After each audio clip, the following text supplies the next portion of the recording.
So one of the things that stands out to me about Sister Dulce is the fact that she was able to care for 70 sick people in a shelter made from the chicken coop adjacent to her congregation's house. You know, it's one of those things where I think when it comes to the life of holiness, we have to be willing to start small. You can't expect to have your whole charitable institution already set up on day 2. You can't expect to already have whatever ministry you're hoping to do to already be flourishing as soon as you get it underway. Heck, we can't even hope to be, let's say, like Sister Dulce or like Mother Teresa or like St. John Paul II on the second day we've decided to set our hearts on prayer and growing on holiness. It takes time. We do things little by little.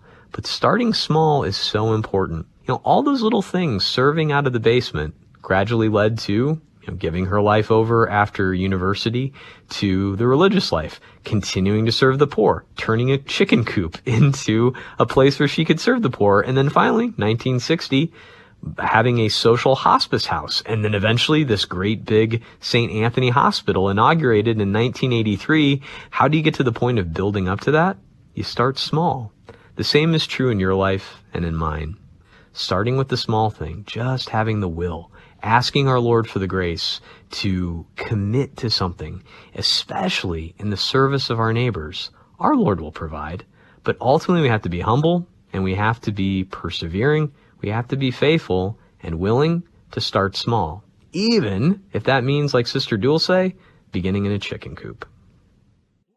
I really appreciate in the biography of St. Dulce Lopez Pontes the fact that her life is summed up in the end as this being far from any horizontalism. Now, what could the Vatican biography mean by that? Just horizontalism. Well, I think if you think about it, so horizontal as being on like a flat plane as opposed to something that's vertical, going up and down.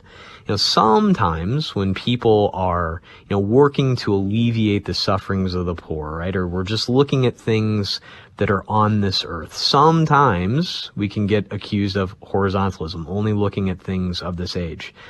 That's not what Sister Dulce was doing. And quite frankly, I don't think that's what any of us can really ultimately do, especially in serving the poor. Remember, our Lord is involved in all of these things. And you look at Sister Dulce and what she's doing, right? It's not just a this life sort of thing. I mean, we can look at poverty around us. We can look at poverty across the globe, right? And it can feel so overwhelming. Just as we've said before, you got to start small. But ultimately, even as we look and know that we're not going to wipe out poverty in the world, why do we even bother? Well, because it's not mere horizontalism. It's not mere fomenting of class conflict. It's recognizing the fact that our Lord became the poor one in our midst, that he gives us the opportunity to serve him in our poor sisters and brothers, and that we have the opportunity in loving the people that he's placed in our life, not to get burned out, not to become corrupt, but to become saints. That he wants us in the midst of this world to use the gifts, the talents, the resources that we've been given to alleviate suffering and to meet our Lord in the poor. I heard a quote one time from the late Cardinal Francis George, and he gave a speech at a Catholic Charities banquet when he was in Chicago, and he thanked the donors there and said, thank you for your generosity to the poor. And I'll just tell you that you need to thank them for keeping you out of hell. And wow, that is a bold thing to say for the Cardinal when you think about it. We've been given gifts, but remember, we've been given those gifts to share them. When you think about it, the things that mean the most to you, it usually comes from when you're giving them away. You're sharing them with others. When we try to hoard and hold things back, that's not what makes us happy, but rather, our Lord allows us to participate in alleviating the sufferings of others. That's what he came to do, but not just merely alleviating suffering in this life, right? Think about those that he healed, the man born blind who was given back his sight, the son of the widow of Nain who he raised from the dead, right? The raising of Lazarus, the healing of the man who had been paralyzed for 38 years by the pool of Bethesda, all these things. Well, with any of those people, like the man born blind, his physical eyeballs not doing a whole lot of good now. But what does he have? Relationship with Christ, to be with him forever in heaven. He will get those eyes back in the resurrection of the body at the end.